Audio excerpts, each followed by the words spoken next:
From Yarm to Yibby, Harrington to Horsley Hill, Swalwell to Silverlink. The North East Footy Breakfast with Roy, Steve and Ted. Right across the North East, the Red, the Toon and the Cat. Good morning. Good morning. Good morning, How are we doing, everybody. lads? Yeah, Good morning, great. listener. Listen, well? listen, that. Hear that peace and quiet? Oh, Yes.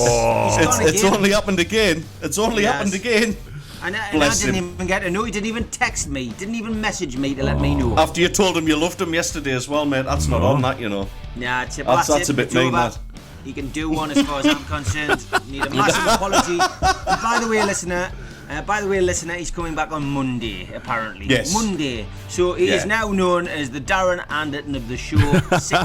Sick note. What? bless him. That's quite a decent comparison. Yeah, it's not bad. Yeah. Poor Ray cannot join us this week. He's been in the middle of a house move, and his kit is all over the place. He's having a bit of a nightmare. Poor Ray. So it is Steve, it is Ted, and it is me, Daz, with you for the next 2 hours on the North East Footy Breakfast. You can get involved on the WhatsApp 0330 043 2002 if you want to get in touch. And we've got loads to talk about, chaps. Well, We have. yes. We're a bit like Man City, I think, Steve, aren't we? We're a bit like Man City. We've got strength in depth. I mean, when you can bring Daz off the bench, to replace Ray, I mean, there must be other stations looking at us going, wow, the depth of talent there. You know what I mean? That's it. Well, of course, Dave, his radio dad, is jet setting again this week, trying to earn a crust. So Daz has stepped into the breach, and as always, we have got lots to talk about. Yeah. We always write down a few topics. We always take turns to do it. It was my turn, and there's quite a few here. But as always, there's a few developed over the course of the night. But I did want to talk potentially about the Everton takeover. Has it collapsed? 777 partners. It looks as if it's dead in the water now. Where does this leave Everton? A stadium which isn't ready to open yet, and obviously need more finance. Also got a lawsuit, a pending lawsuit, 77 partners, which could rule them out completely. I've just noticed this morning as well, Newcastle United player Isaac Hayden, who is returned from a loan spell in Standard Liège, is putting his case forward about unpaid wages. And of course, where does this come into the 77 partners story? Well, they own Standard Liège as well, so he hasn't been paid. Wow. So he's not happy at all. So looks very likely that this Everton dream takeover is going to collapse like a pack of cards, and with another pending 6-point deduction on the horizon, is it all over for Everton, not just as a Premier League club but as a club altogether? So we're going to have a look at that. Jose Mourinho, we mentioned of course that he was sacked over the weekend by Roma. Talk about him being lined up for the international job with Portugal. Is this where his game is more suited now? Is he likely to do well as an international manager as opposed to a club manager, having been sacked from his last 4 jobs? And Graham Potter, talked about him quite a lot since the North East Footy Brekky show started back in August last year, and he has been lined up for a management job in Sweden. He has bought a £2 million mansion in Sweden. Where does this leave England? If Southgate does step down after the Euros, would they come knocking for Eddie Howe? That is a rumour that circulated for many months. Or do they go internationally and go for Jose? And the other story I picked up overnight was Paris Saint-Germain have reportedly offered Kylian Mbappe a mouth-watering new contract, £86.15 million per season, in an attempt to keep him at the club. Is it time wages were capped? That is ludicrous for me, but is it time that they were capped? And a group of 19 footballers are suing the FA for compensation over brain injuries. That includes players in their 30s. And the figure may eventually rise to several hundreds. Will this force a change in the game with regard to heading at the ball? It's something we've spoken about here before, but this seems to be getting swept under the carpet and seems to be moving along at a slow pace, but it is gaining momentum numbers-wise. If you're looking at a few hundred people suing the FA, are we going to be forced to take heading out of the game altogether? Interesting conversation. But as always, we will take you through the North East Club headlines, and starting with Daz. You good self. Magpies and Proud. Mags News. Well, good morning, Newcastle United fans, and Newcastle United should be spared criticism for not knowing about Sandro Tonali's gambling addiction, because it is difficult to find out about such a hidden habit. That's the view of Neil Whitbread, who spent nearly a quarter of a century as a detective for the Metropolitan Police and now works as an investigations manager for the Federation Against Copyright Theft. Whitbread, in his role, helps football clubs do remarkably detailed due diligence on prospective signings. Former Manchester United and England defender Rio Ferdinand has told Arsenal to take advantage of Newcastle's bid to combat the strict financial fair play rules by putting in an offer for Alexander Isak in January. The former England defender was at St James's Park to see Isak score against Manchester City in the Magpies 3-2 defeat on Saturday. It was the fourth game in a row that the 24-year-old has found the net, taking his tally of the season to 14 in the black and white shirt. And Newcastle United recalled Isaac Hayden from his loan deal at Standard Liège in Belgium with a view to the player heading out to an English club this January. Hayden is not short of potential suitors, as you would expect of a player with his experience and character. Now it appears the club leading the chase for his signature is Preston North End. That's the Newcastle headlines on Thursday morning. Mackems and Proud. Black Cats News. Good morning, Sunderland fans, and happy Thursday to you. It's another transfer window and seemingly another Jan Mvia transfer saga. The Frenchman is currently without a club after leaving Greek outfit Olympiacos at the end of last season, but has been linked with a return to Wearside. Reports from Foot Mercato have stated that Sunderland are still dreaming of Jan Mvia and rejoining the club, and that he remains one of their top targets for this window. The news outlet also states that there has been contact made between the club and his agent. Another player attracting significant transfer interest this window is Notts County striker Macaulay Langstaff. Indeed, there's interest from several clubs, including Sunderland. Notts County have placed just a £1.5 million valuation on Langstaff, potentially making him an affordable option for Championship clubs. Langstaff's recent form has been excellent. He's scored 6 goals in his last 4 games, making him a highly sought-after striker in the transfer market. Langstaff joined Notts from Gateshead in summer of 2022, and he enjoyed an outstanding debut season at Meadow Lane, scoring 42 goals in 47 games to help the club to promotion from the National League. And finally, Katie Watson has been voted Women's Young Player of the Year in the North East Football Writers Player of the Year Awards for 2023. The young Sunderland women's forward scored many important goals last year, including a winner in the 3-2 River Wear derby over Durham, last-minute equaliser over Charlton at the Valley, and an opener against Rugby Borough, formerly Coventry United, in a 3-0 win on home soil. Durham's Sarah Robson, Newcastle's Kieran Trippier, and Middlesbrough's Hayden Hackney were the recipients of the other awards. Congratulations to you, Katie. Smoggies and Proud. Borough News.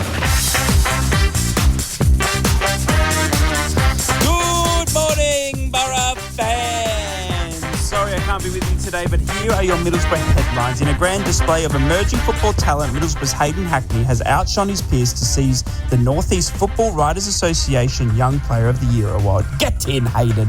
The award, handed down by North East football journalists, is a tribute to Hackney's stellar performances on the pitch and all his work off the pitch. Hayden's future is very, very bright and has a promising career, it was stated. Hackney, get in, son. He played well, I heard. Confirming yesterday's news as well that Middlesbrough's clash against Birmingham has been postponed. Birmingham went through to the next round of the FA Cup, meaning Borough's match on the 27th of January will now be moved to a later date. It will actually come as a fixture relief for Borough, who have had a very busy schedule for the past 2 months over the Christmas and New Year period. So a bit of a breather there. And Luke Ayling has been offered a send-off by Leeds United as his 8-year stay came to an end by joining Borough on loan. The fan favourite is unlikely to return to Leeds as his contract is also up in the summer and is what is being touted as a great move for both parties. Ayling will now focus on the Borough for the time being before his farewell and future is decided. And just finally, Middlesbrough women recorded a 3-1 victory over Leeds, another solid 3 points at home. Tough games coming thick and fast for the girls, but continuing to prove their worth in the league. Get in, girls. Jess met with another fully deserved goal, and the absolute GOAT, Lauren Robson, doing what she does best as well. Get in, Middlesbrough girls. That's your Middlesbrough headlines. Have a fantastic day. I'll be back soon. Up the Borough. From Wickham to Whitley Bay, Stonygate to Shields, Doggy to Darlow Backlane. Steve, Ted and Rye. The North East Footy Breakfast. Right across the northeast, the red, the toon and the cat. Well, he's here in headlines only, isn't he? It shouldn't be allowed. Should be completely banned from coming on. I mean, and I'm going to report this to Dave, because when Dave is doing the show and managing the station as he does, Rye doesn't send in like a version of the headlines. He makes Dave like run around and have to sit and do it himself. It's absolutely ludicrous. Yeah, it's absolutely ludicrous. Just use you mentioned Hayden Hackney one more time, you should be struck off from the station because it's ludicrous. I mean, I actually mentioned Hayden Hackney in my headlines. Even you did. You see, like, it's a disease, it's an affliction, it's catching people. Hackneyitis. Yeah, it's hackneyitis. It's ridiculous. Moving on from that knacker who can't turn up for the show. Transfer rumour last night that you stuck on the WhatsApp group's an interesting one for Sunderland fans, isn't it? Jan Villa is a priority for Sunderland. Yeah. He's an elder statesman of the game, shall we say? But, he is. Is there much leg? Is there much movement in this? Do you think is this a bit of clickbait, or I know Michael Beale's admitted in his press conference they could do with a little bit more experience in midfield. Is this something that would bolster your chances of going up this season? Oh, without a doubt, Jan Villa. If he steps into the Championship, Steve, he's immediately one of the best midfielders in that division, if not the best. Even at 33 years old, this guy is quality, absolute quality. Sunderland fans have obviously long dreamt of that reunion anyway. He spent a loan spell with us back in the days of Allardyce in one of the best transfer windows I can remember. That was the transfer window that got us Wabi Kazri, Lamine Kone, and obviously Mvia came into that as well. Kirchhoff as well, he was involved in all of that. So there were great times, without a doubt. Then, of course, David Moyes the story was that Moyes didn't fancy him, so he went and spent about 10 million on Didier Ndong. Ndong by nature, Ndong by name, I guess. He was absolutely useless. Absolutely useless. We should have signed him via back then. We didn't. He's travelled around a bit. He's played European football with the likes of Olympiacos since then. He spent time in Serie A as well. He is absolute quality. And it just makes sense. It's a good fit for everyone, I guess. Because I don't think Corey Evans is. I'd be very surprised if Corey Evans even plays again, to be honest with you. He's the club captain. Obviously, Mogga was keen to work with him, as he had done at Blackburn as well. I think we do miss him. I think we definitely do miss Corey Evans in the middle of the park, because he's one of those, to use an old-fashioned term, lads, he puts his foot on the ball in the middle of the park, and you need one of those. You need a steadying influence. You need someone who can defend, who can, a David Batty type who can win a tackle and pass the ball 5 or 10 yards. And they are so important to a football club. You mentioned Isaac Hayden in your headlines, Steve. Isaac Hayden in the Championship would be a very, very similar thing. I think it would be a massive hit. And I think if Preston do get them, I think they get themselves a very good player, certainly at that level. And Villa fits that. There's the emotional connection as well. I mean, apparently, they are connected. KLD and Villa's representatives are known to each other. It's I suppose, to use a popular clothing term, French connection. Other clothes are available that probably fit a lot better. Yeah. Half their stuff doesn't fit me, mate. It looks like it's sprayed on. But yeah,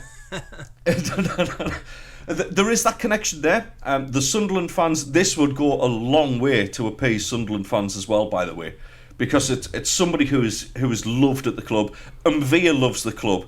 I said, maybe a month or two back now in the headlines, he did give a little bit of a statement about it, that he's looking for top flight football, Jan Villa. But he also said that money isn't the motivator now, and if there was a sort of a second tier club, the only one that he would ever consider is Sunderland, because of his connection to it and how happy he was there and the connection with the fans. There was a post last night on social media saying that the club had made contact with the representatives. Very interestingly, that post was liked by Jan Villa's official page. So There is legs in this. I know James Copley, we didn't actually discuss that one yesterday. We discussed other things like Ahmad and things like that. We had a brief conversation via our DMs. But when James posts something like that, James is a meticulous fact checker. And he won't post anything that he thinks is going to be, utter BS.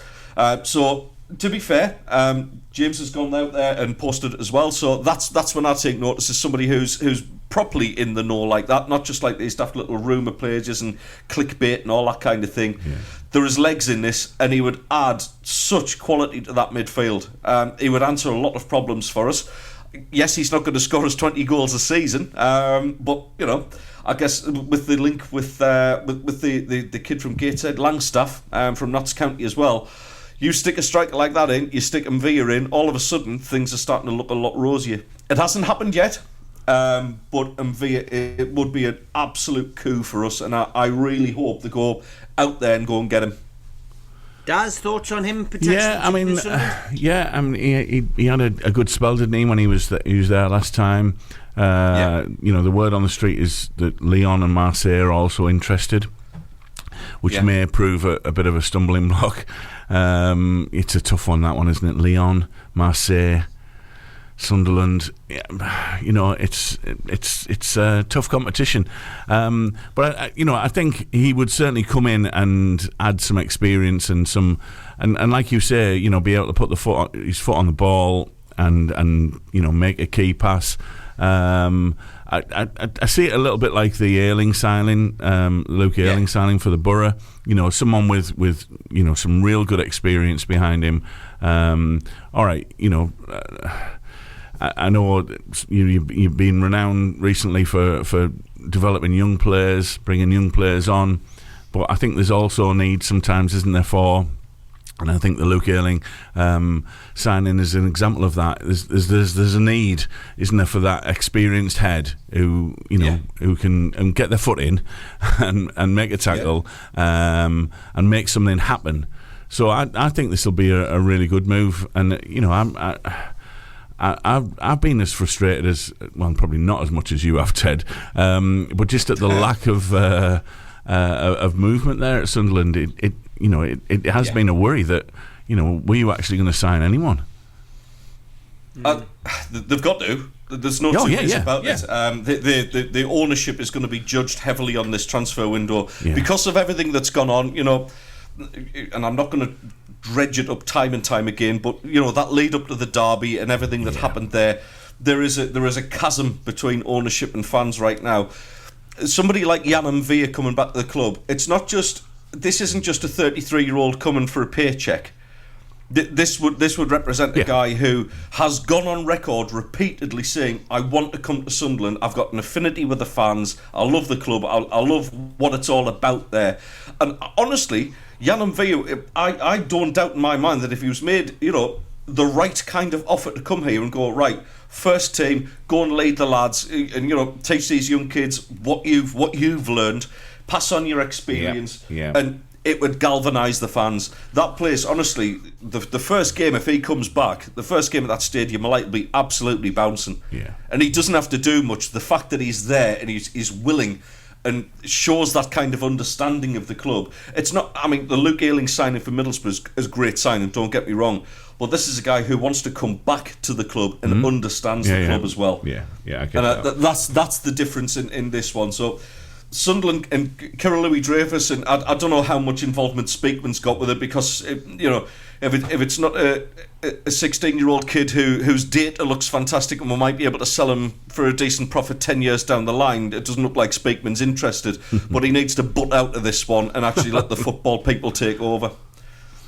Interesting. I'm not a fan of Speakman, by the way, unless you hadn't noticed. Well, it has come up before. And would like to introduce our next guest, though, Christian Speakman. Yes, he's just on the line. Oh. What about the former Sunderland midfielder, Jordan Henderson, lads? We spoke about him a couple of days ago on the show about potentially leaving Saudi. Well, that seems now to have progressed.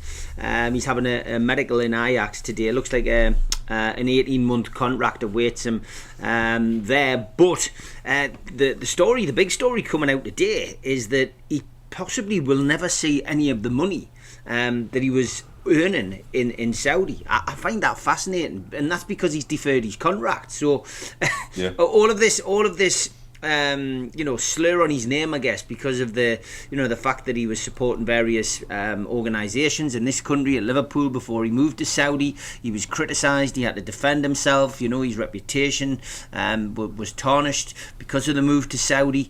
He's now coming away. He's done it for nothing, Ted. Yeah. It's a bizarre. I mean, no one. When I think it was Darren sent it in the WhatsApp group that we don't talk about. I'm just absolutely baffled by that. I mean, first of all, why? If you're on that sort of kind of contract and you go into a country where football is in its infancy, let's be honest, it's still kind of taken off over there in terms of the league. That's why they're trying to spend so much money on it. But why would you risk kind of being cut short of £350,000 a week? Why would you even risk that? I mean, is he just been badly advised, do you think? Or is this a genuine show of trust he's had? Or I don't get the motivation behind doing that. It just seems a very, very strange thing to do. So he's been there 6 months. He, like you say, might not have a single penny to show for it, which just... I don't know. I mean, I suppose he's had his expenses covered. He's had a nice stay over in an Arabic country, a bit like Dave, I guess. Living the life of luxury. 350 grand a week. It'll not be far off what Dave's on as well, I guess. I think you're fairly on the money there. Close. Yeah, give or take a few quid. It's a strange. It just sounds to me like it's been an absolute nightmare from start to finish. Reading between the lines, the lifestyle over there has been a big culture shock, not just for Jordan, but for his family as well. You see stories about some of the footballers' wives going to a shopping mall that they've worn shorts because obviously it's absolutely baking hot out there, and there's people literally hissing at them because they're wearing shorts down the street, and it's kind of like it's this massive cultural difference that maybe money just ain't worth that. And you need your home comforts, you need your sanity. I think somewhere like Ajax for him would be great. I think somebody for Jordan who's always been a good technical player, a very, very solid technical player. In fact, even as a kid at Sunderland, he was like that. Somewhere like the Ajax move is perfect for him. It's a club that's been built on fantastic technical football over the years. For him to pass on his expertise to young players coming through the ranks there in what is probably the best academy in the world, to be honest. Either that or the Man United one, but Ajax has turned out so many superstars over the years. And of course, it's back in a European culture where he's going to feel a lot happier, a lot safer, not maybe worrying so much about his family. So, the deferring the payments of the 350 grand a week, I don't understand it. I certainly probably not enough information out there right now for me to really understand it anyway. But yeah, I think he's just wanted an escape quickly. It's the grass is most certainly not greener, and it certainly isn't where it's about 50 degrees and it's scorching the earth anyway. We've got huge breaking news, lads. I did stick a message in the WhatsApp group. Of course, you guys will have seen it, but I will share it with the listeners. I completely retract the words "I love you, Rye," which I said on the show 18th of the 1st, 2004. And then I cited a reason. Rye's failure to contact me, as he had others that he would not be on my show this morning, whilst contacting others connected to the show. Now, it hasn't taken as long, but I have had a reply from Rye, personally, from Rye, I have to say. Steve, I wholeheartedly apologise for not letting you know that I wouldn't be on the show. You see, I knew you would be most disappointed. You and I share a special bond, something that crosses oceans and mountains. Whoa. And I know I wouldn't be able to write down how sad I feel by not being there with you today. Sincerely, Rye. So I'll accept his apology, and what I've replied back is, thanks, that's all I need. Regards, Mick. So that's it. There we go. A line is drawn under it completely, and we will move on. I've now sent a message to Rye. All right. Saying, This is the, saying special bond. With a couple of words in the middle of it. Yes. I had to say, there's the reply. I had to say what was needed. You know, you are my boo. I think I'm going to vomit, to be honest. I'm just glad he didn't say bitch. Well, yes. Can we say that word? I don't think we can. I did. Before we move off the Henderson thing. Edit it out, Luke. Yep. Yes. Before we move off the Henderson thing, we've had a message in here this morning from Barry, who says, morning guys, Henderson's a mercenary, money orientated. Saudi has rules and customs which they should look into before they go. It's just about greed. And I think it's really interesting, isn't it, that, you know, when he did that interview, was it back in September, when he said, you know, people can believe me or not, you know, money's not my intention. Well, you know, if he's missing out on what is about 9 million quid, which is what he would have got for these 6 months, then perhaps money wasn't his intention. I don't know. I mean, it's a farce, isn't it? The whole thing. I'm not surprised he hasn't come back to the Premier League, to be honest, because I think the British press would slaughter him. Well, they will anyway. Even him going to Ajax. And I don't think he'd be up to it, Daz. I don't think he'd be up to the Premier League now. Is he 32, 33? To play. Look, he's used to playing in a Liverpool side that wins things, that plays pressing football, that plays with pace. Now, I think making a step down, I don't think he'd fancy a step down to, and I don't mean this with any disrespect, to a Burnley, to a Luton, to anyone like that. I don't think that would suit him. He was an elite player. Let's be honest. He was captain of an elite club. So I don't think he'd fancy the step down there. I think also he'd get a bit of a hard time. People would be judging him on what he was like at Liverpool as well. Yeah. So it has to be a league with a bit of a slower outlook. Whether he would have took a drop down to like a Championship, and I kind of did hold out a little bit of hope that maybe he would want to come back to his hometown club if it wasn't about the money, you know, as he says, you know, to offer himself up and go, I want to help coach some of the young lads, I want to come home, that's and what we want. You know, any chance of a game, lads. And I did hold out some hope for that, but it's not meant to be, I don't think, by the looks of things. I mean, if it does, great, but I don't think it's going to happen, to be honest. But yeah, listen, it's always going to have that hung over his head now, even if with the divert payments. Given an interview, you know, like sort of, it's not about the money, and after the interview rides off on a camel that's been painted gold.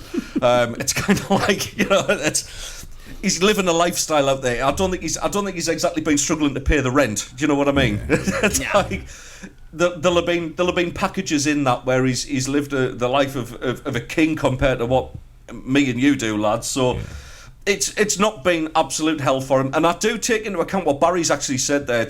You know, do your research on these places, learn about the culture, find out what you're actually going to be in for.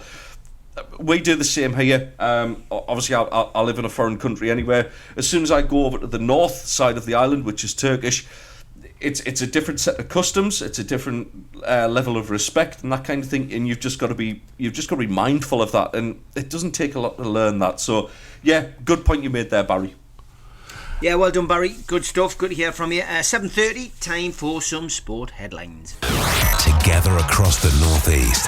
The Toon, the Cat and the Red. This is the Northeast Footy Breakfast right across the Northeast with me, Daz, and with Steve, and with Ted, and no Rye this morning. But you can get in touch with the show via our WhatsApp 0330 043 2002, and Jack has done that this morning. Good morning, Jack.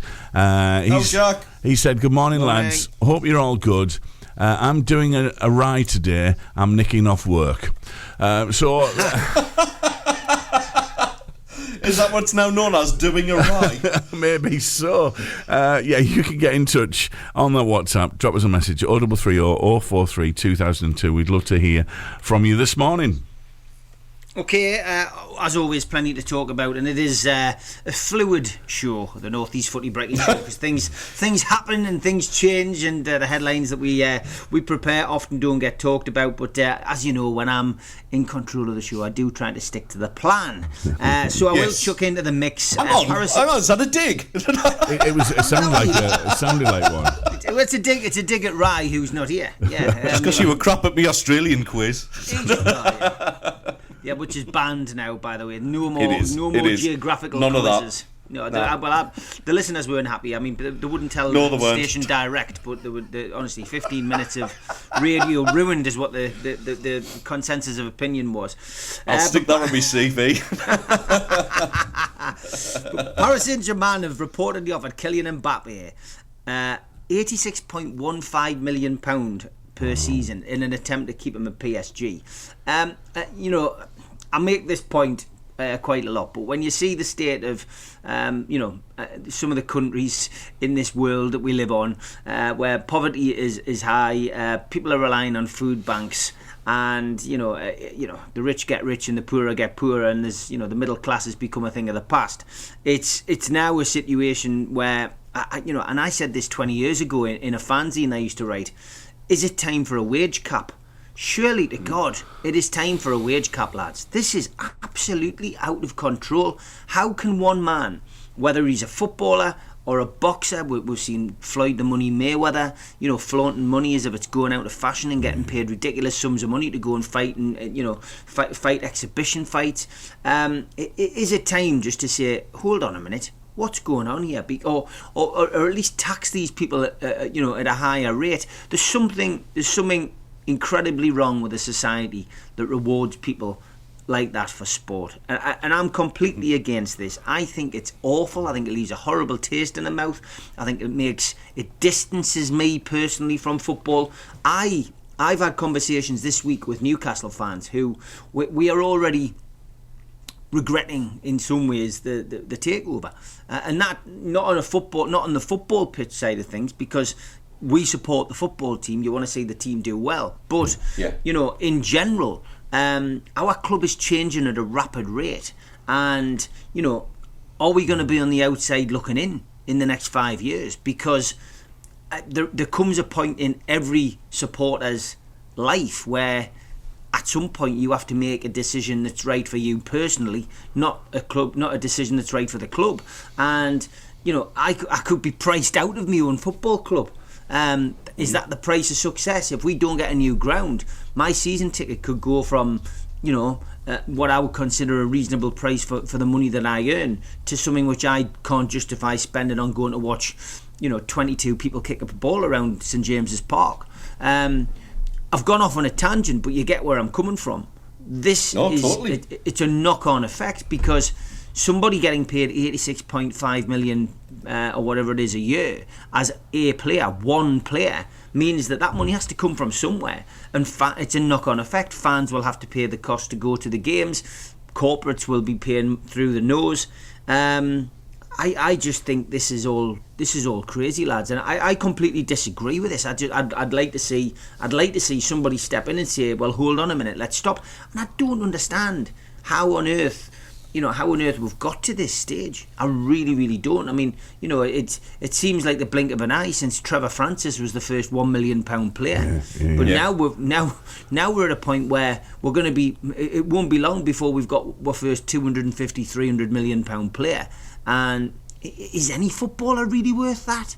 Really? A footballer who I don't think anyone is. No. A footballer who is one bad tackle away from being out of the career forever.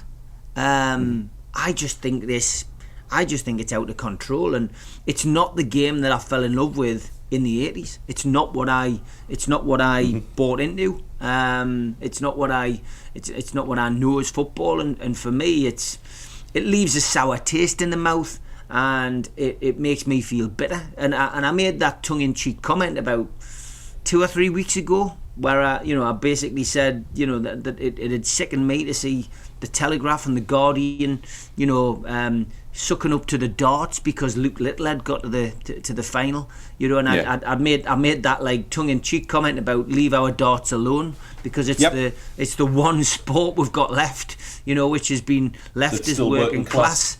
But at the moment, I just feel as if it's we're just out of control in football, lads. It's over to you, Ted. What's your thoughts?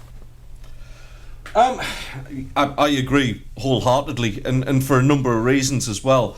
I think taking the Mbappe, and it is an eye-watering contract. That, I mean, 100 million euros a year, 86 million pounds.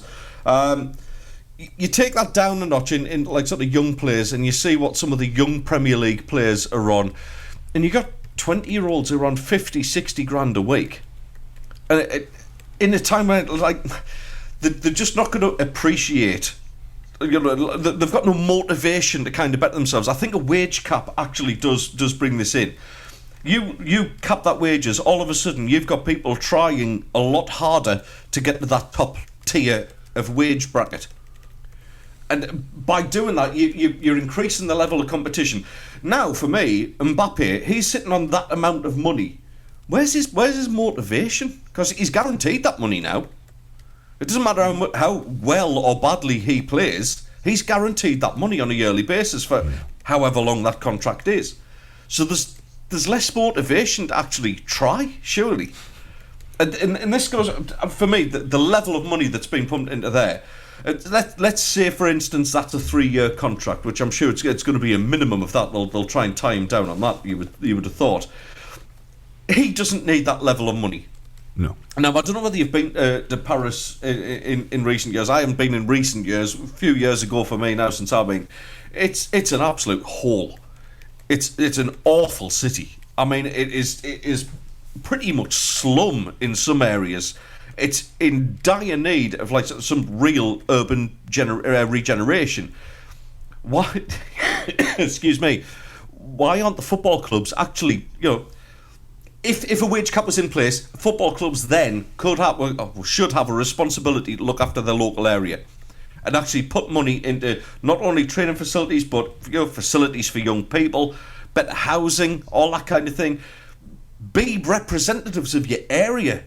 Not just be about money. Actually, care about the city that you're supposed to represent. But, PSG are one of these sickeners. I can't stand them anyway. Because most of their fans aren't in Paris. In fact, most of the people in Paris couldn't give a monkey's whether you had a football club or not, to be fair. It's everyone from outside who is, who as soon as they find out they've got a few million to spend, they change their Facebook profile picture and all of a sudden the Paris Saint-Germain supporters. We know the type. Excuse me. I'm going to take a drink. 2 seconds, lads. I'm absolutely choking here. No, don't worry. Be a cat there. Only choking. Yeah, I mean, do you want to carry on, Ted? Or are you all right? Yeah. I'm fine. I'm back. So it was one of Stelios's hairs must have gone in me water bottle. Anyway. Yeah, a wage cap actually does away with a lot of this, the greed side of things. There's not a necessity for somebody to be on that level of money. And you can take other walks of life as well. You can look at actors and things like that. It's not worth it. Put a wage cap in, reinvest them. Yes, there still could be a surplus of TV money and things like that. Reinvest it in your local area. Reinvest it in your city. Make your city something to be proud of, not just your football club. Yeah. Yeah, I mean, I agree with you. I think my issue is I just don't think it will work. I just don't think clubs will embrace it. I don't think players will embrace it. There was talk last year, wasn't there, of I don't know, one of the FIFA representatives who came up with this idea about having a sort of like a multiplier thing based on So if you finished bottom of the league and you made 100 million, then it would be doubled, so that your wage cap would be 200 million. So it was something along those lines, depending on how much you made within that year. Well, last year I think City made 300 million from winning the treble, which puts them way out in front in terms of being able. I just don't think it would work. I just don't think there's a system out there that would work. And when you've got like Todd Bowley and people like that coming out and saying, look, players are the biggest assets within the club, so we've got to treat them with respect. We've got to treat them as the special people that they are. Then they're just going to throw money. They're just going to continue to, these big clubs with the endless wallets are just going to be able to throw money at these players. And let's not get into FFP again, because we've talked about that all week, haven't we? But they are going to keep doing it. And clubs like PSG will keep going it to keep that star player, to keep that keep them in the headlines, to keep them winning the league. I would love to see it. I just don't know how it would work. They would find a system that would work across the whole of Europe, because that's the other thing. If we do one in the Premier League, then it really doesn't matter much then, does it, if Europe doesn't do it or the rest of the world don't do it. This needs to be because they go to the next league. Yeah, this needs to be a worldwide thing. And have FIFA got have they got the sway to be able to do this sort of thing? Well, FIFA love talking about fairness with money, don't they? Anyway, look, money, is the root of all evil for me, and never more so in sport. So we will watch that with interest. Kylian Mbappe might knock it back and say that he wants a bit more, but we'll wait and see. He probably would. He probably would. Okay, moving on. Jose Mourinho, again, somebody else who has cropped up on this show over the course of the last couple of days, sacked by Roma. Fourth sacking in a row. He'll be making a few quid off all the contracts that have been cancelled. He certainly doesn't need to rush back into football. And obviously the tenuous links with a vacancy which doesn't exist at St James's Park, simply put out there for clickbait by various news outlets to wind Newcastle fans up over a 2-week break, it's clutching at straws. There's no way that Jose Mourinho is on his way to St James's Park for anything at all, maybe to cover a game for TV, but that might be about it. But rumours abound that he could be set for a job with Portugal as national manager.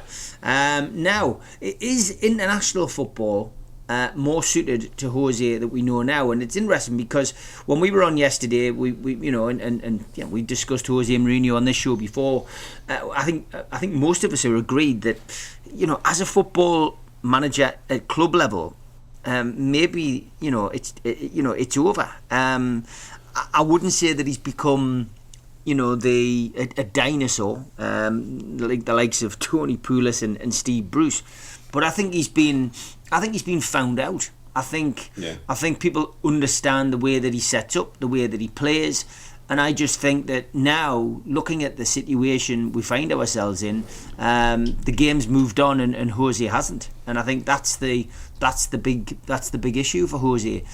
So maybe going into international football is the best thing for him. You're not working on a day-to-day basis, and international level you're working with the best players. And at international level there's not as many games to play, and it's an interesting theory, and Portugal obviously a good fit for him. I think it's a great idea. I certainly think he'd bring a bit of entertainment to international football. There's been some big name managers at Portugal who have failed to live up to the expectations. A lot of this down to probably the fact that the team has been playing through one player and one player only, and not allowing other players to express themselves, rather than going on a personal mission to make one person stand out. But I think Jose going in could change all that, and I think it could be a good move for Portugal, Ted. It's I'm still chuckling at the fact that he was mentioned in the same sentence as Steve Bruce. Yes, I'm really chuckling as well. Jose Mourinho's the glitzy version of Steve Bruce. But he has probably made more money out of being sacked than he has out of actual managing. But that's probably where the similarities are. It's a strange How's the bacon, one, Steve, did you say? How's the gyros? What did they have over there? I can't think of what they actually eat in Portugal. I've never been, but there you go. Gyros just sounded right. I know it's completely wrong, but it just sounded right. It sounded like I knew what I was talking about. It's Greek and Cypriot. I was with you. It's maybe a shawarma. There you go. Yeah. We'll throw that in there just to be cosmopolitan. Jose is an international manager. It's an interesting one because I think tactically, he's astute enough. I think certainly, I always think the defensive side of the game in international football is always studied in much more depth. And Jose, and people are always going to say he parks the bus and all that kind of thing. He is a student of the game in the fact that, his sides are typically pretty difficult to beat. So in that case, it would be a decent fit. Of course, the Portugal job would be a great fit. I think he's even gone on record, and correct me if I'm wrong, anyone, but he has said that the Portugal job or the England job would be of interest to him later down the line. So it's probably in that right age range now where he's got amassed enough experience to know a little bit about international management and probably make a go of it. The thing for me is, though, if things are not going well for him, he can't spend his way out of this. Which he has done previously. He's had an open checkbook to kind of go out and buy players and improve the squad, and that doesn't exist here. It would be probably the biggest test of his coaching credentials that he'll ever face. And I get it, he's not going to be doing the job day in, day out, but he is going to be judged heavily, and not on by the signings he makes, but by, who is picked for that squad and how he sets them up. And it's literally all about him and his coaching ability. At his age now, does he need that? Does he need to be put under that much scrutiny? We know he's a bit of an egomaniac. We know he loves the sound of his own voice as well. But to all intents and purposes, he might be up for the challenge, but does he need it, is where I'm thinking. I think it's a big risk for Jose to go into international management. It's very much a spotlight on... There's nobody else to blame but him, because he's ultimately picking the squad and ultimately going to be very, very much judged on coaching, as we do with Gareth Southgate. It's a risk, I think, for Jose to go into it. He might be a success, but I just have my doubts because he can't spend his way out of it. Yeah, and I think one of the problems I've got with it is that one of the things that he does and he has done well at times is and we know all this. We know this about management in football. It's about managing the man. It is about man management. Don't get into trouble for saying that. Or managing the person management. And he's had some real success at that in some of the different clubs. All right, some clubs he hasn't, and he's found that more difficult. But I would suggest that he likes to think of himself as a good man manager, getting the best out of people, playing them in the best positions, giving them the best opportunities. And international football is very different, isn't it? You don't see your players for months on end. The number of international breaks at the moment, that's maybe not the case. But it is very different from club football, where you've got a hands-on, day to day, and we saw this in the Spurs documentary, which is what he likes, and sometimes it works, sometimes it doesn't, and I worry that won't suit him, as the style of manager that he is, of not seeing his players for a month at a time, or 2 months, or 3 months at a time, or whatever it is in between the breaks, and whether he will get the best out of his players that way. If you're with me, it's a we've talked about this with Klopp as well. Not with Klopp, we did mention Klopp, I think, but with Guardiola as well. Do these managers who've done so well in club football, is the next challenge for them international football. And I would love to see him. I'd love to see. We've talked a lot again about who's going to replace Southgate. It would be an interesting ride. That's for sure. Press would be busy. Yeah. And would it be interesting to see England play a different way? I don't know. Would it be a different way? Yeah, well, that's it. I don't. The way that Southgate plays them up, but yeah, I don't know. I'm just not sure about it. And maybe you should go to Portugal and give it a try there. But I'm certainly. I don't think I would want him for England.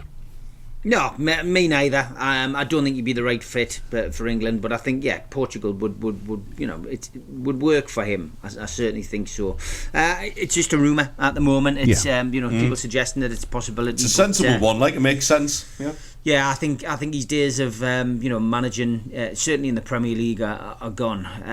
But funnier things have happened. We'll wait and see what develops with him. There was talk about him coming back to Chelsea, wasn't there, earlier in the week? So. Yeah, I think that was speculation. I mean, this is where some of these news outlets are just doing it for clicks. Within half an hour of Jose being out of a job at Roma, social media was full of links to one-page website stories about Jose could do this and Jose could do that. Well, of course, Jose could do anything, but there's no guarantee that he will. And then that just leads to social media. People with big followings on social media putting it out there, sticking a poll out there, and that's how it starts. That's how the story starts. That's how the merry-go goes round, and it becomes a story when it's not actually a story. So strange situation. Well, Steve, I've just put Mourinho in the search engine there, and the first news story that comes up is him linking with Newcastle again. And that's only 16 hours ago. What? It's sentimental. It is sentimental, mate. It's sentimental about the whole situation. Is that Bobby Robson obviously managed? He coached alongside the late great Sir Bobby Robson, and he learnt a lot from Sir Bobby. And I think the one thing that we've seen as Newcastle fans over the course of the last 20 years is that whenever Jose has come to Newcastle, whether it be in Chelsea's dugout or Spurs' dugout, he has always spoken very highly of Sir Bobby first and foremost, but he has always spoken very highly of Newcastle United and the supporters. You get the feeling that because of his connection with Sir Bobby, that he's got that feeling that, is this my fate? Is this a club where I can come and manage and follow in his footsteps? It does, and it has for many years felt as if it is the natural fit. But I think that the fact that he the thing that stood out for me, I think, in recent years was the All or Nothing documentary, where he was portrayed in a particular way. When you do a documentary, and I've made quite a few, you are the person who edits the documentary. You shoot it in a particular way. You know what you want, and then you edit it, and you can make somebody look really good, or you can make somebody look really bad. There is no in between, and I think the All or Nothing documentary with Jose painted him in a certain light. It was the Justin Rose, I think, debacle, where Danny Rose? Danny Rose.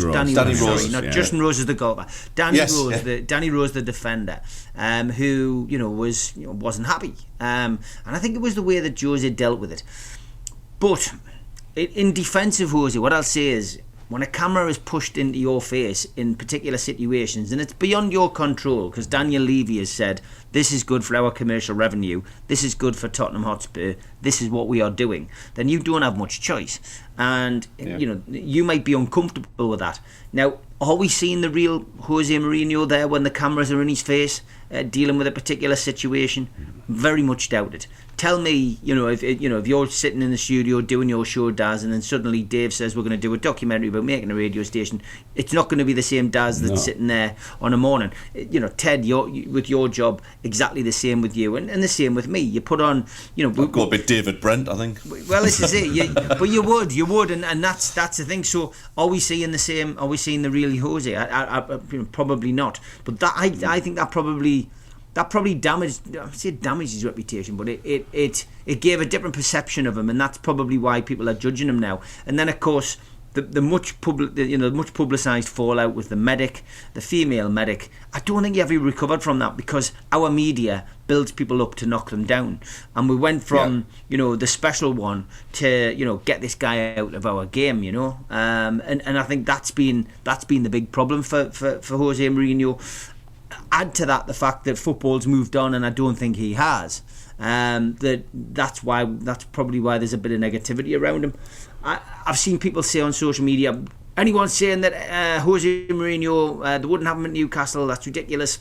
Can understand where they're coming from as well. I think, look, if Eddie Howe was out and gone, and Jose Mourinho came, I think there would probably be, I think he'd be welcomed. I think he'd be welcomed greatly. But it's all hypothetical at the minute. There is no managerial vacancy at Newcastle.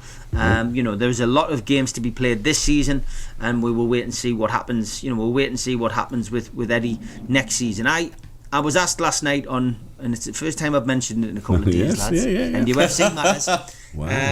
What's that, but Steve? It's my podcast, which I do 7 nights a week. But it's somebody asked me last night about Jose Mourinho, and I said for me personally, I would welcome if he came, of course I would, but I personally feel that Eddie Howe has earned himself the right to manage our football club, and it'll be next season where Eddie Howe's judged. He won't be judged on this season, he'll be judged on next season. We're not going to get relegated. Be nice to think we could get a bit further in the FA Cup, get into the European positions, but by next season, if we are underperforming next season, I think our owners will probably think about making a change. But that has taken us nicely, very nicely. to 8 o'clock, and we're going to have some news headlines and a tune. Yes, and we'll have more North East Footy chat right after this.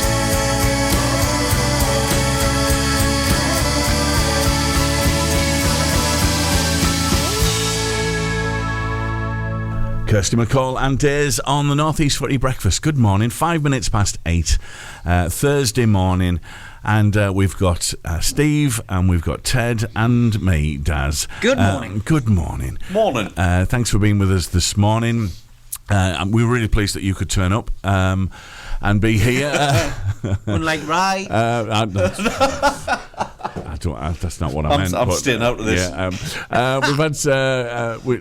We are inundated on our WhatsApp every morning. Thank you so much for everyone. With people wanting Rye's job. Yeah. Yes. We can't mention everybody, but thank you. Shirley in Hartlepool, morning. I never normally text the Brekky show, but I do love it. Sometimes those guys are so funny. And I'm guessing she means this morning. Obviously. And we've also Daniil has been in touch as well. Good morning. Morning, Daniil. Morning, Daniil. 86 million for Mbappe. Greed has no limits. Contracts like this 100%. suppress efforts and ambition and inflate egos. Beautifully put. A wage cap should have happened many years ago. It's a pity he isn't a Borough fan. We could have done with him on the show. I feel it's a bit late now for a wage cap. And as for Mourinho, I'm in the camp of no way, Jose. As many see are. what he did there. Yes. You can get in touch with the show, 0330 043 2002. We'd love to hear from you on our WhatsApp this morning. Like I say, we can't mention everybody because we've got we are inundated. But thank you so much for everybody that messages in. We love to hear from you. Good stuff. Time for some headlines, guys. Yeah, why not? Why not? Yeah, let's do that. Magpies and Proud. Mags News. Good morning, Newcastle United fans. And Newcastle United should be spared criticism for not knowing about Sandro Tonali's gambling addiction, because it's difficult to find out about such a hidden habit. That's the view of Neil Whitbread, who spent nearly a quarter of a century as a detective for the Metropolitan Police and now works as an investigations manager for the Federation Against Copyright Theft. Whitbread, in his role, helps football clubs do remarkably detailed due diligence on prospective signings. Former Manchester United and England defender Rio Ferdinand has told Arsenal to take advantage of Newcastle's bid to combat the strict financial fair play rules by putting in an offer for Alexander Isak this January. The former England defender was at St James's Park to see Isak score against Manchester City in the Magpies 3-2 defeat at the weekend. It was his fourth game in a row that the 24-year-old had found the net, taking his tally for the season to 14 goals in the black and white shirt. And Newcastle United recalled Isaac Hayden from his loan deal at Standard Liège in Belgium with a view to the player heading out to an English club this January. Hayden is not short of potential suitors, as you would expect of a player with his experience and character. Now it appears the club leading the chase for his signature are Preston North End. And a shout out to the under-18s who didn't get the result they wanted last night, losing 5-0 to Bournemouth at St James's Park in front of a 2,500 crowd. Well done everybody who braved the cold temperatures for that. That was in the FA Youth Cup. Great experience for the youngsters. I'm sure they'll bounce back from that. But that's Newcastle United headlines on Thursday morning. Mackems and Proud. Black Cats News. Good morning, Sunderland fans. Like we've already discussed, it's another transfer window and seemingly another Yanam Villa transfer saga. The Frenchman is currently without a club after leaving Greek outfit Olympiakos at the end of last season, but has been linked with a return to Weir side. Reports from Foot Mercado have stated that Sunderland are still dreaming of Yanam Villa rejoining the club and that he remains one of their top targets for this window. The news outlet also states that there has been contact made between the club and his agent. Another player attracting significant transfer interest this window is Notts County striker Macaulay Langstaff. Indeed, there's interest from several clubs, including Sunderland. Notts County have placed a £1.5 million valuation on Langstaff, potentially making him an affordable option for Championship clubs. Langstaff's recent form has been excellent. He's scored 6 goals in his last 4 games, making him a highly sought-after striker in the transfer market. Langstaff joined Notts County from Gateshead in summer of 2022, and he enjoyed an outstanding debut season at Meadow Lane, scoring 42 goals in 47 games to help the club to promotion from the National League. And finally, Katie Watson has been voted Women's Young Player of the Year in the North East Football Writers Player of the Year Awards for 2023. The young Sunderland women's forward scored many important goals last year, including a winner in the 3-2 River Weir derby over Durham, last-minute equaliser over with Charlton at the Valley, and an opener against Rugby Borough, formerly Coventry United, in a 3-0 win on home soil. Durham's Sarah Robson, Newcastle's Kieran Trippier, easy for me to say, and Middlesbrough's Hayden Hackney, who also played well, were the recipients of the other awards. Congratulations to you, Katie. They are your Sunderland headlines. Smoggies and Proud. Borough News.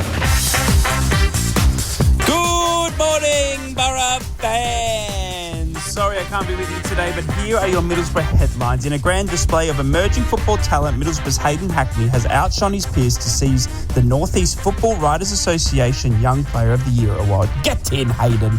The award, handed down by North East football journalists, is a tribute to Hackney's stellar performances on the pitch and all his work off the pitch. Hayden's future is very, very bright and has a promising career, it was stated. Hackney, get in, son. He played well, I heard. Confirming yesterday's news as well that Middlesbrough's clash against Birmingham has been postponed. Birmingham went through to the next round of the FA Cup, meaning Borough's match on the 27th of January will now be moved to a later date.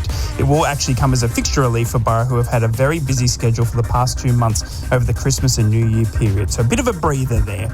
And Luke Ayling has been offered a send-off by Leeds United as his 8-year stay came to an end by joining Borough on loan. The fan favourite is unlikely to return to Leeds as his contract is also up in the summer and is what is being touted as a great move for both parties. Ayling will now focus on the Borough for the time being before his farewell and future is decided.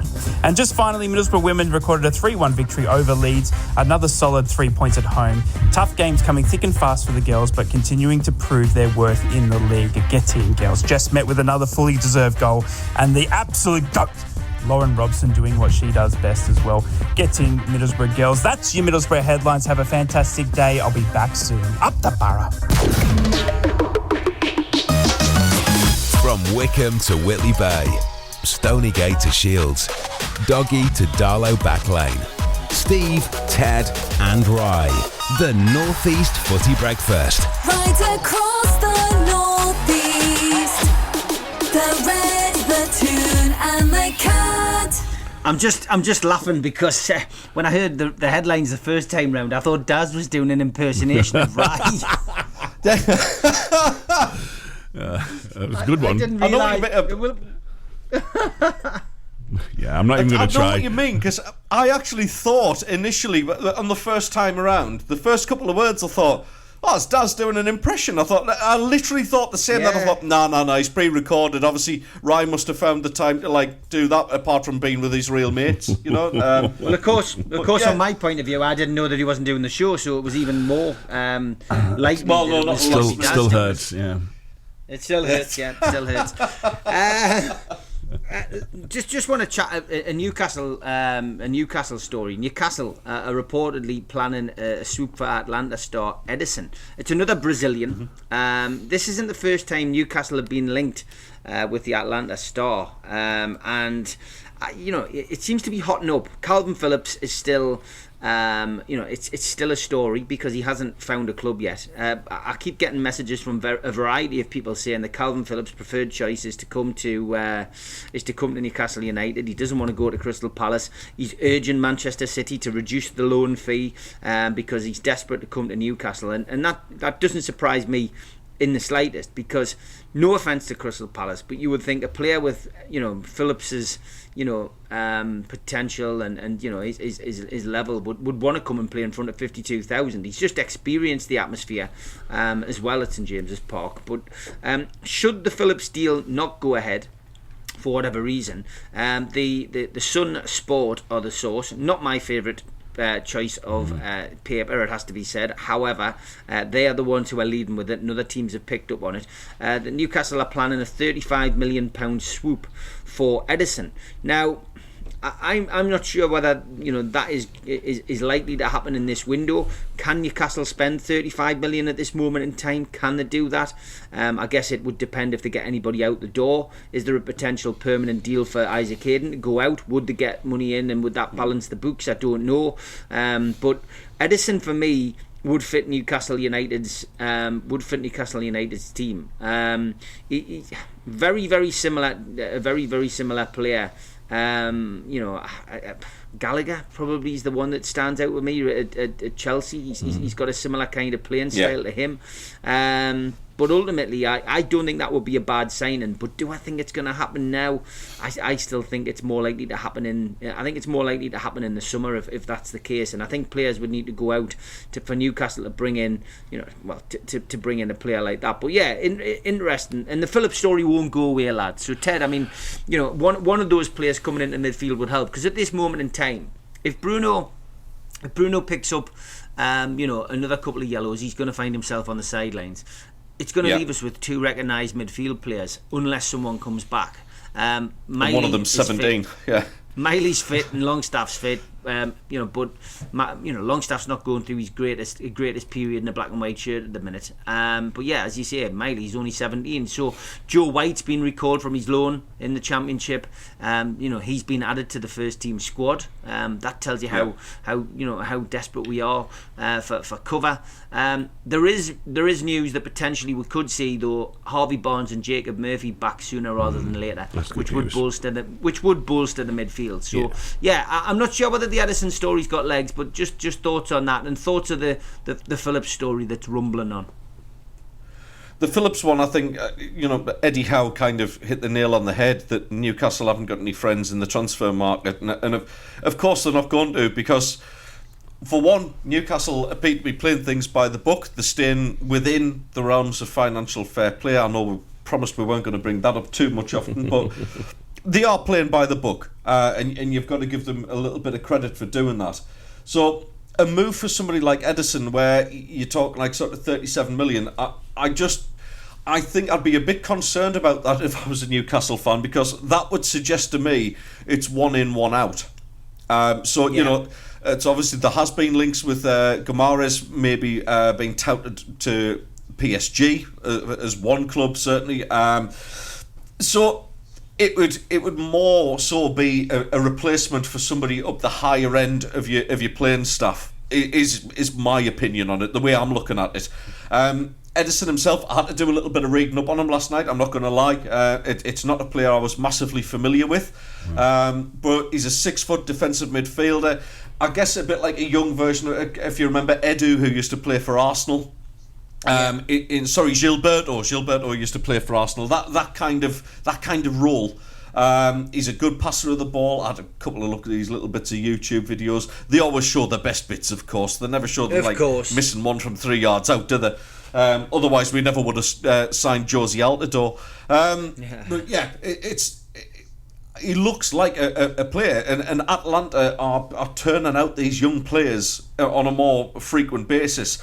They've only bought him a couple of years ago. Another Serie A club. He's come through the ranks of some big clubs in Brazil. Cruzeiro, Corinthians as well. He was there. The kid's got pedigree without a doubt, but I think Atlanta are kind of they hold all the cards on this one, because obviously they sold Højlund for such a big fee. They're not exactly short of cash at this moment in time, so they can almost dictate. I read the article, as much as I loathe the Sun newspaper with every moral fibre that I have inside me. They are right in the fact that the minimum they're going to be looking for is like sort of 35 to 37 million. The thing is, for Newcastle now, if they wait and this kid's stock is on the rise, and it appears to be, what is now a £37 million player could be a £50 million player by the end of the season. So it's, do they take the risk?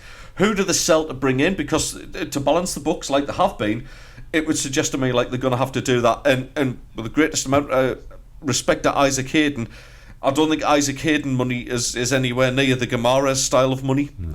So I think selling Isaac Hayden will probably be a drop in the ocean, Steve, to be honest. They're not going to sell. They're not going to sell Isaac Hayden, and they're not going to sell Bruno Guimaraes. There is other players who can be taken off the books in the summer, even just by the contract ending. That the wages go off the club's bill, and that in itself will help financial fair play massively. So there is no way that Newcastle will sell their star assets. I think that in itself has been taken completely out of context after the Darren Eales interview. He never used the word star player. He just said players, and he was just trying to. He's just trying to tell people that. But yeah, I mean, there's no doubt about it that selling somebody like Sean Longstaff, for example, because he's a local-born player, homegrown player, it actually helps your financial fair play more than it does, selling somebody who you've bought and then sold. Crazy, really, that they encourage you to sell your local-born players, but that's just the way it is. So, yeah, it's an interesting one. It's come out of the blue again, and I think what we need to remember, and it's the same for any transfer, is that behind every football player is an agent trying to make a few quid. And the player will want to get a move, obviously, but where do these stories come from? Who leaks these stories? Agents, football clubs who want to get rid of a player off their books. They're the ones speaking to journalists and giving them the inside track, and that's what you end up with. So yeah, the Edison story's not new, but it is interesting to see it resurface at a time when Newcastle are desperate for a central defensive midfielder. Can I ask you, Steve? Obviously, Calvin Phillips. This story has gone on for a long time. He's 28. He's been sat on the bench for 2 years. A very small number of appearances. Is he the right man for Newcastle? Short term on loan, yes, because Newcastle are struggling for midfield players. Long term, I wouldn't sign him permanently, but I think Newcastle need to delve into the loan market. It's gone very quiet on the Saudi loan market. We were linked with Neves in particular, which caused massive furore. Was that Newcastle sticking out a red herring to throw people off the track? Possibly, but ultimately, loan deals, by the sounds of what Darren Eales and Eddie Howe said, is all that Newcastle can really look at because of FFP restrictions. restrictions. So, yeah, I think Phillips would be a good fit short term. I think it would be good for him. It would be good for us, and I wouldn't object to it at all. I would think, anybody who can come in and bolster our team and give us something different, and it's that dynamic in the dressing room as well. It's somebody who can come in the dressing room, give it a bit of a lift, and who knows? I mean, Eddie Howe's already done it in his short managerial career at Newcastle. He brought Matt Targett in on loan, and he was a revelation. And again, talk about Matt Targett potentially being fit sooner rather than later. He can play full back and he can play midfield. So for us to have that person available, could be great. I mean, it could be dictated by those players coming back. Eddie Howe will be concerned that our luck with injuries has been horrendous this season, and he might be thinking, well, we just need another body in.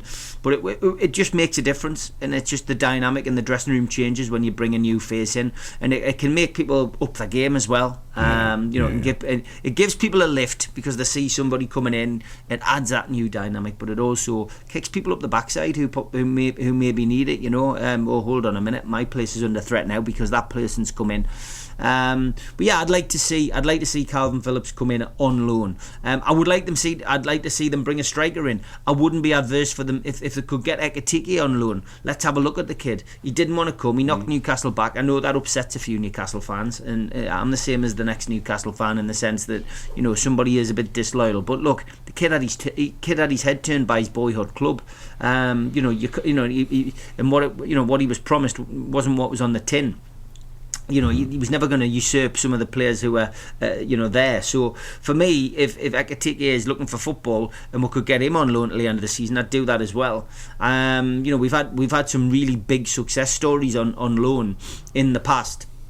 We've had some not so good ones as well, like we all have. But to get somebody in who can hit the ground running in a black and white shirt and get a few goals, or play a role in a midfield, central defensive midfield position, which would help us get European football again, would be fantastic. And we're only 6 points off sixth. Well, I think Eddie Howe, will be looking at. We'll be looking at that and saying we're not out of this yet. There's a long way to go. Plaudits aren't handed out, trophies aren't handed out, European positions aren't handed out. In January, we've got a hell of a lot of football to play, and we've got ambitions still. And all focus will be on the FA Cup, and all focus will be on retaining a European slot. And we've seen this season has been a fantastic season in the Premier League. It's been one of the most unpredictable. I still think the only predictable thing is that Man City will win the league, but at least it's been exciting. At least it has been a title race this season, because there has been various teams involved. Arsenal, Liverpool, Manchester City, Spurs, Aston Villa, all still in the title race. Two teams there, Aston Villa and Spurs, that I would have said no chance, not going to be involved, but they're still there. Postecoglou was asked about it last week. Are you in the title race? He says, and I think at the time in the league, we said, what league position are we in? And he went second. He says, so yes, we're in the title race. And I thought that was refreshing, because normally people go, oh no, we don't talk about those things. But I thought it was refreshing to hear Postecoglou say that, and I thought, yeah, fair play to you, mate. You are at this moment in time in the title race. Have you got the legs to do it? Have you got the longevity to last a season? And can you fight off Man City, who are on your coattails? I very much doubt it, because I still think when you've been there and done it and got the T-shirt like Man City have, I just think it's so difficult to combat that. So it's all going to come down to the games in the second half of the season. What Newcastle have got in their favour is they haven't got, with the exception of playing Manchester United and Spurs, every other game is against teams around or below them.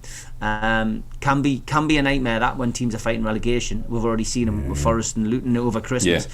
But Newcastle will pick up points. Newcastle will do all right. I'm still tipping Newcastle to finish in the Europa League spot.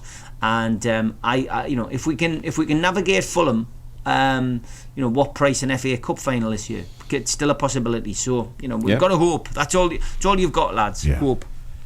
You did mention Ange then, and linking back to something else we discussed earlier on with Jose. I feel like Ange is the kind of, in the media's eyes, the new Jose. in the fact that they love to get a quote out of him, they love to get a rise out of him. Yeah, There's a couple of times he's snapped at the reporters now about, when he was talking about the transfer to Bayern Munich. Come on, the player's name. He's just gone Eric Dyer. Saying he was very, very snappy with the reporters about why aren't you taking my word? I've given you my answer, and now what are you discrediting what I'm saying? And kind of a little bit of to and fro with the media. And I just think he's one of these. They're building up. He's the darling right now because he is very charismatic. You just got to watch his presses to see this guy's got charisma coming out of every pore, and you can see why his players really love him as well. He's a guy he holds attention in a room. I just think he's those couple of mistakes and couple of slips away from the media go, yep, we've built you up, and guess what? It's time to knock you down again. I just thought it was a very interesting parallel between him and Jose. I liked he made a quote the other. Someone asked him about, do you picture yourself winning trophies? And he went, I've already got the pictures. Because I've already won trophies with all the other clubs that I've been with. That was brilliant, wasn't it? I've got the photos. Yes, and that was like one of those awkward kind of moments, wasn't it? Because it went on and on and on, and it was absolutely brilliant. Yeah, that was TV gold. Yeah. I've got to be honest. Yeah. I do want to give a big shout out this morning and a big happy birthday to somebody who is my favourite Newcastle United player and an all-time tune legend, Peter Beardsley. It's his birthday today, lads. Absolute legend. Yeah. Happy birthday, Beano. Yeah, what a player. I mean, even as a Sunderland fan, you could see it. Yeah, I remember, when he came back to you guys, and it was the derby with no fans, or no away fans at Roker Park. Yeah. He ran that show. It broke my heart being a Sunderland fan, but he absolutely ran that show. What a quality player he was. Yeah, top class. Done a few events with Peter, got another big one coming up in a couple of weeks' time with him, but never-ending stories, and forgetting the Newcastle angle, just for Ted, he's got some great stories about Liverpool, Everton, England, Gaza. The stories about Gaza are endless. He's probably been one constant in Gaza's life. He's always been on the end of the phone to help them out, and the one thing that always strikes me is that whenever it's his son's birthday, Drew Beardsley, it's the same. He shares the same birthday as Gaza, and there's a great story just before going to the sports headlines, and I've just got to remember to keep this clean. But they were actually Peter Beardsley had been given the job to look after Gaza on international duty. They were away on international duty on the day of Drew's birthday, and he had to keep him off the drink. So he allowed him to have a couple of pints, but Gaza can't take his drink well. No. So anyway, he goes, it's your Drew's birthday, isn't it? He says, let's ring him. So he rang him every single birthday, even when he was a baby. He rang him. But by this time, Drew is a young lad. He can speak, etc. So he says, give us the phone. Ring your lad. So Peter rings Drew, hands the phone over to Paul, and he goes, hello. He says, you all right? Happy birthday, young'un. He goes, I'm on the beep with your dad. Well, of course, the hilarious thing about that is that Peter Beardsley doesn't drink. So Peter's going, oh my God, what on earth is he saying, And that was it. He then starts launching into a couple of expletives, which of course, he's speaking to a kid who's 8-year-old. Sandra, Peter's wife, and Drew's mother is on the other end listening to all of this, horrified. But yeah, listen, he's got a heart of gold, Gaza, and every year he rings Drew on his birthday to wish him all the best, never forget. The number 20 shirt, a lot of people say, whatever happened to the number 20 shirt? He gave that to Drew. The 1990 Cup World Cup shirt from the semi-final, he gave it to him. So I think that's just tells you a lot about Peter and Paul's relationship. But happy birthday, Peter. Have a good one, mate. And it is time for the sports headlines. Together across the Northeast. The Toon, the Cat and the Red. This is the Northeast Footy Breakfast on the Cat, the Toon and the Red. 8:34. We're joined by Steve and Ted. No Rye this morning. He's still suffering the after effects of his big move that he's made this week, so he will be back with us. I just had to pop the loo there for my big move, honestly, Darren. It was, Did you log on? I logged out. You can get the tone. Oh, no. The tone has just disappeared. I'm so we were sorry. doing so well. You can contact the Get show. back on your stool, Ted. Stop it. We've hit a bum note. So look, you can contact the show to complain if you like, or just to have your say on 0330 043 2002. We'd love to hear from you this morning. And now let's play some Eminem. I've actually, to be honest, poo jokes aren't my favourite type of jokes, but they're a solid number 2. Yeah, they stink. Dear me. Did you taking over? Yeah, did you? I mean, it was not they mentioned it on the headlines there. Did you see the Blackpool Forest game last night, or did you hear about it? Blackpool? Yeah, That's a Guinness session, that, mate. The magic of the FA Cup last night. Forest were 2-0 up and fly in. Blackpool. Dear me. Blackpool came back. It's all gone to bits. Yeah, made it 2-2, and Forest getting the winner. Stop it! Forest getting the winner with Woods in the 110th minute in extra time. Yeah. The magic of the FA Cup. It's back, but it isn't at the same time. There hasn't been that many upsets, has there? No. It's obviously Blackpool did brilliant to take that to a replay. Yeah. It took the game to Forest. It took a 110th minute winner for them to get through, but there was no real romantic stories this time around, or very little. I remember the days of sort of Stevenage getting through and beating. I think Stevenage actually beat the previous cup holders Coventry that season. Was 1988, maybe as far back as that. It's lovely to see those games, and high entertainment, and obviously we've got a vested interest in Blackpool in this house because of Mrs. Ted, yeah, of course, who has been to Wembley to watch Blackpool as well. She has followed them through thin and thinner. A bit of a shame, but I just feel like there's no surprises anymore. It kind of has lost a bit of its magic a bit. I don't know whether you lads feel the same. Yeah, look, I think it has. I think the year that Manchester United arrogantly decided not to play in it probably damaged the tournament a little bit. That was almost to say, well, who cares about this? I don't think it's sunk to the level of the League Cup. Despite the fact Newcastle got to the final last year, Borough potentially could get to the final this year. It's an exciting run to Wembley.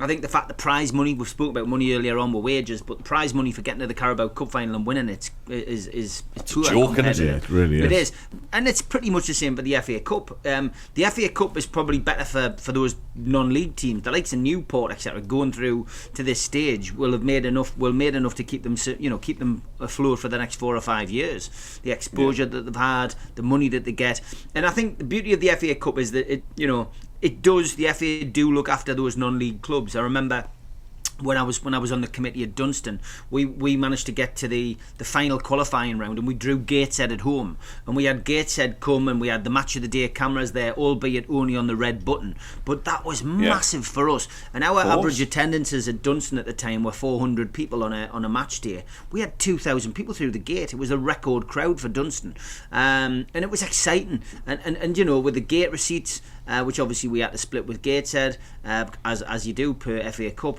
rules.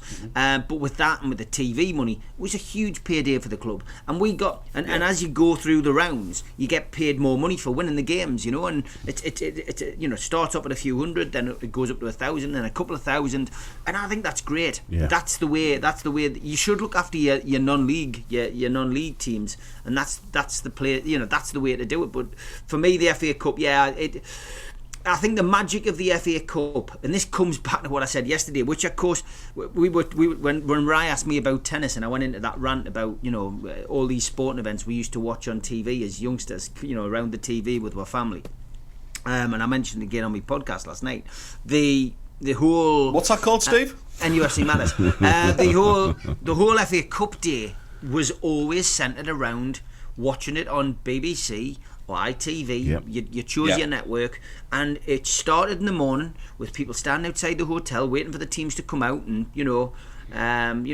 get on the bus, and then would follow the bus through the respective buses through the busy streets of London. That there London, which was like a place with streets paved with gold to all of us, and you get there one day, and then, arrival at Wembley with the Twin Towers. The Twin Towers themselves were such a big thing. And then, iconic. Then walking onto the pitch for the first time, seeing what suits the lads had been given, and getting onto the pitch and checking the grass, and then the build up all the way through to the team songs as well, Steve. Don't forget that each team used to record a song for the FA Cup final. Exactly, yeah, and you had the FA. You didn't just have that, but then you had the songs, you had the whole, then the interviews with the managers, the interviews with the players, the build up, and then of course Abide With Me and the national anthem, and you were into it. The two teams walking out together across that ash path, out of the tunnel, onto the pitch, the roar of the crowd, and it was just great, man. It was an atmosphere, and it was a normal kick-off time as well. It was 3:00 in the afternoon, which is when football should kick off.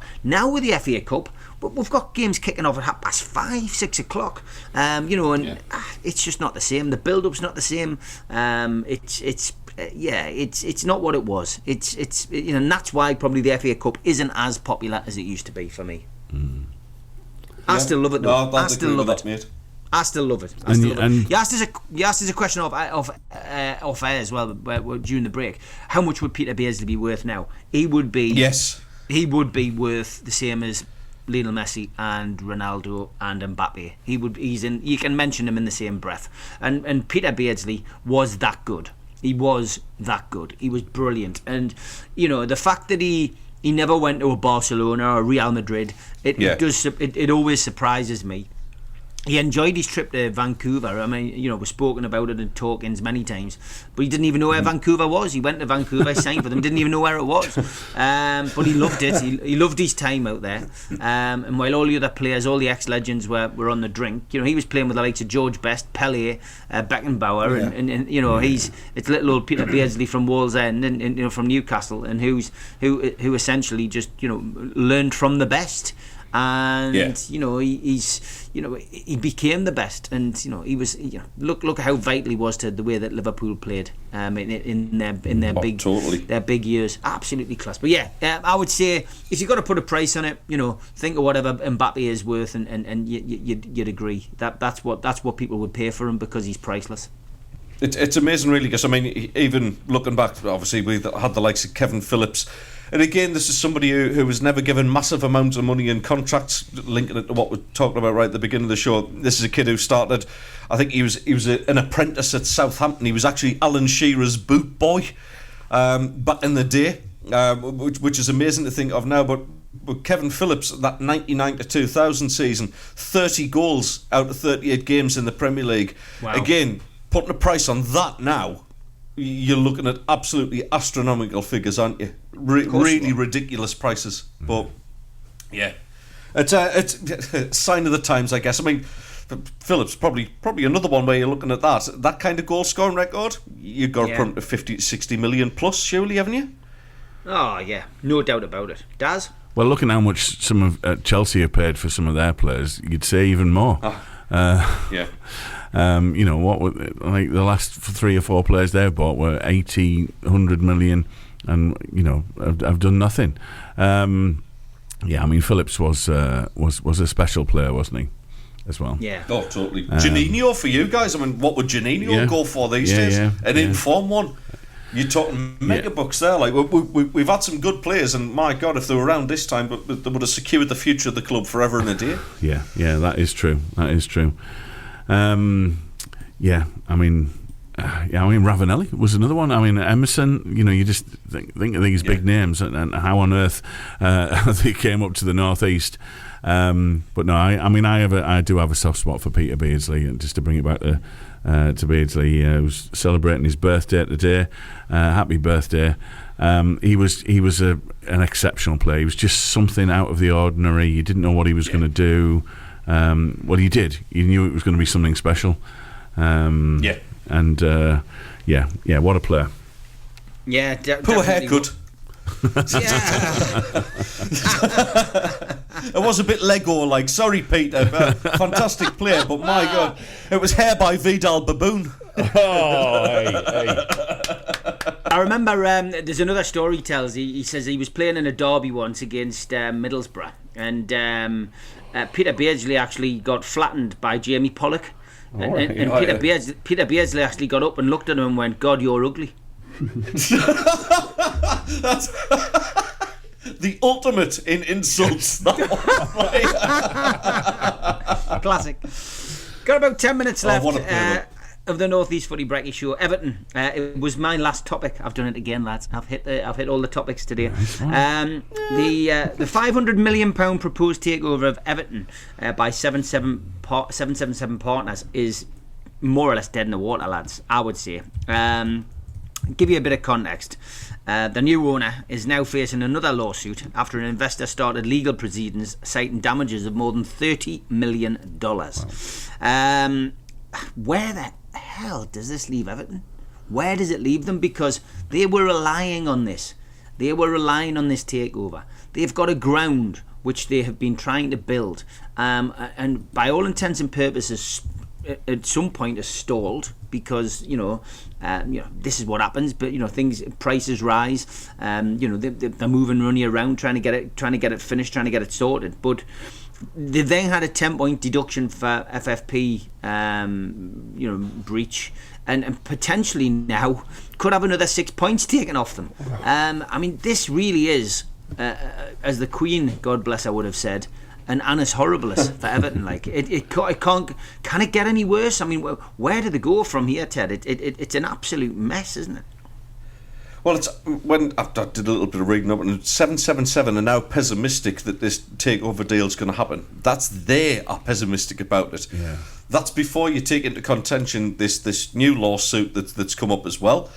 And I mean, the fact that they've already loaned so much, like a not insignificant amount of money to Everton Football Club. Which obviously it is a loan. It's not a gift. It's not like, there you go, there's another 50 million. Buy yourself something nice, sweetheart. It's kind of it's mega money that they are going to want back. And right now, Everton are not in a position to earn that money to give it back. There's only one way this goes for me now, and Everton Football Club are in serious trouble and a serious possibility of them going out of business. Now, people will say, "Why Everton? They've been ever present in the Premier League." I think Everton are one of those teams where they haven't been relegated. I think I'm right in saying that one of the few that's never been relegated at the top flight. Yeah, I think you're right. But they are not too big a club to go down. They are no longer a big club. They might have been in sort of around about the 80s. I know that they pushed Liverpool all the way. They had a good side with the likes of Bracewell and Reedy and Adrian Heath and all that lot, and Neville Southall. Great time. Those days are gone, and Everton are no longer a big club in the Premier League. There are clubs that have massively overtaken them. Newcastle are one of them who've overtaken Everton as a big club, I would say. The likes of Spurs, the Ajax, Arsenal, they're all way ahead in the pecking order. Everton are not too big to go down and be relegated because there's points deduction. If there's another one, I'll come back to the points deduction though. If there's another points deduction, that's going to put them right back in trouble again. And B, they're not too big to go out of business. The points deduction thing, it kind of like, it makes me wonder though, because they've got a 10-point deduction for one sort of misdemeanour on the financial fair play thing. So how's this one 6 points that's being talked about? I mean, or have they committed 0.6 of an infraction on the financial fair play? It doesn't make sense. It just feels like FFP and the people in charge of it are just making it up as they go along. Yeah, I agree. But in all seriousness, Everton, big trouble. Could go out of business quite easily. Yeah, it's a mess, it does, to be honest. And just reading up on the Everton ground, they reckon they're going to be in by the end of 2024. But the decision was made, according to this, Sky Sports, Colin Chong saying that the decision was made not to move in mid-season. But if the ground's going to be ready at the end of 2024, then surely that means they're going to move mid-season. Yeah. I mean, that you would have thought so, wouldn't you? You wouldn't have thought that they would miss out on half of the season and starting to get that revenue back in, that much needed money that they're going to need.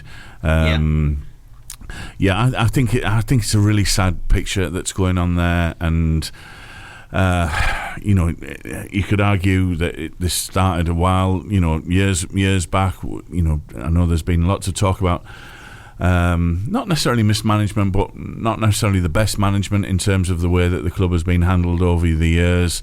I have got a little bit of a soft spot for Everton, and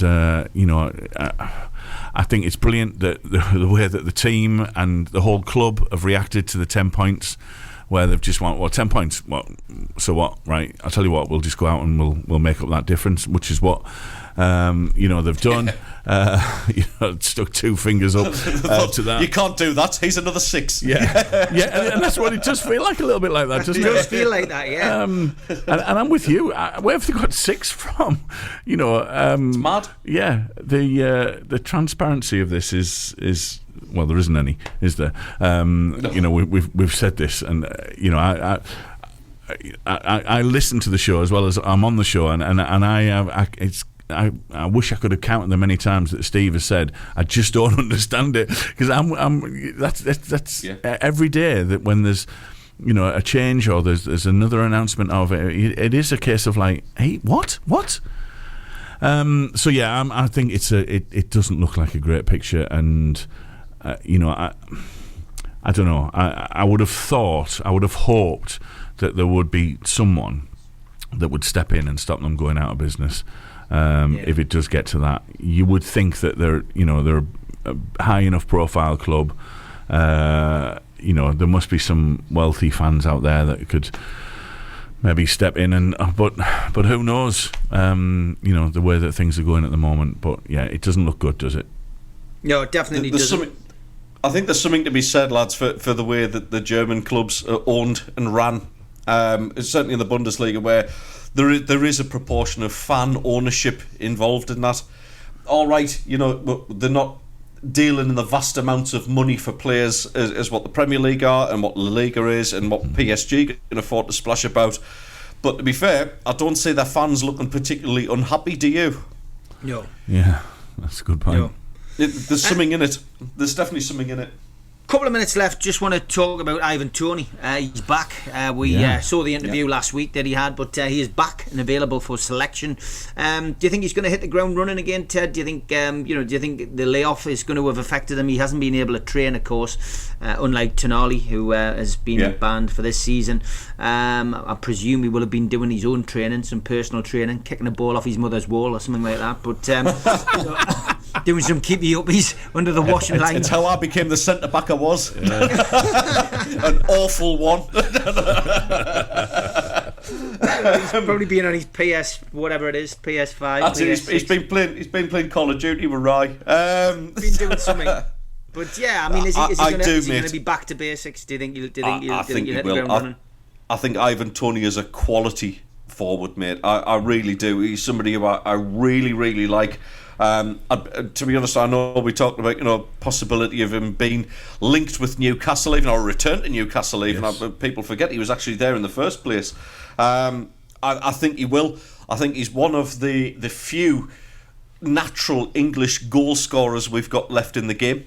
I know we mentioned the likes of Kevin Phillips earlier on, and obviously Harry Kane now at Bayern Munich.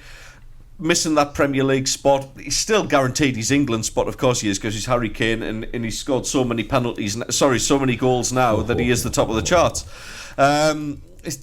Against those giants of Honduras and people like that, I'm not really a big Harry Kane fan, if that's not coming across well enough. It came across well. Great. Clarity is what I was going for.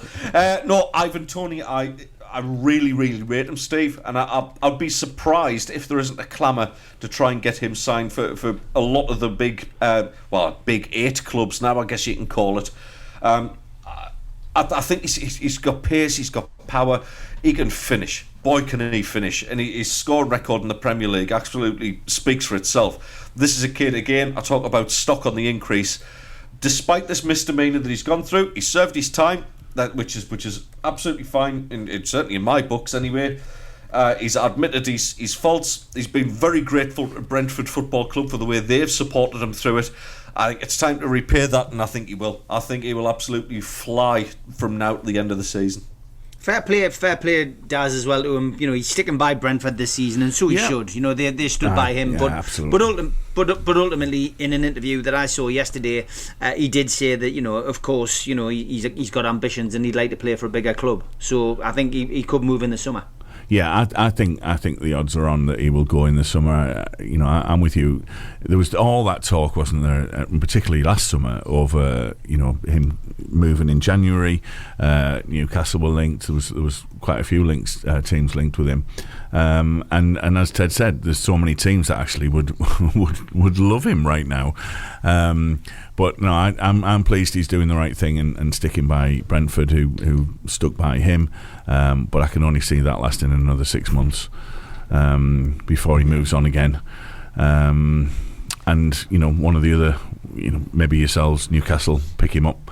But yeah, he's got so much to offer, and like Ted said, you know, he is that sort of. He has got that magic of an English centre forward, and you know, arguably he should be at a bigger club. You know, he should be at a club where, you know, he's with all respect to, well, with no respect actually to Brentford. What I'm going to say now, you know, with better players around him. I mean, to be fair, that's fair to say. Yeah, Brentford have done all right without him. Let's remind ourselves of that. You know, they haven't done too badly without him. A move to Newcastle, I wouldn't bet on it, lads. That is the end of the show. It is. Thank you to Ted for turning up. Thank you to Daz. Thank you to Daz for stepping into the breach to Yes. replace Dave, as he always does. And good luck with your show this morning, Daz. Thank you. Yeah, I'll be back tomorrow. It'll be the three of us again tomorrow. And maybe for Friday, how about I bring and name that theme to the show? Love it. Oh, Yeah. do that, Do mate. it. That makes my life so much easier with it being apparently my show tomorrow. All right. Well, I don't want to take away your thunder and being Mr. Quizmaster. Make it last about 45 minutes, mate. That'll be much appreciated. It's like the Chuckle Brothers now. It's to you, to me, to you, to me, Ted. Because Rai doesn't turn up anymore. That's it. And one last dig in there for Rai. Listen, thank you. This has been the North East Footy Breakfast. I'm on next with the usual nonsense, and we'll be back tomorrow morning from 7. If you missed the show this morning, you can listen again between 4 and 6 across the network. Thank you, boys. It's been an absolute pleasure, as always. From Yarm to Yibby, Harrington to Horsley Hill, Swalwell to Silverlink. The North East Footy Breakfast with Roy, Steve and Ted. Right across the North East, the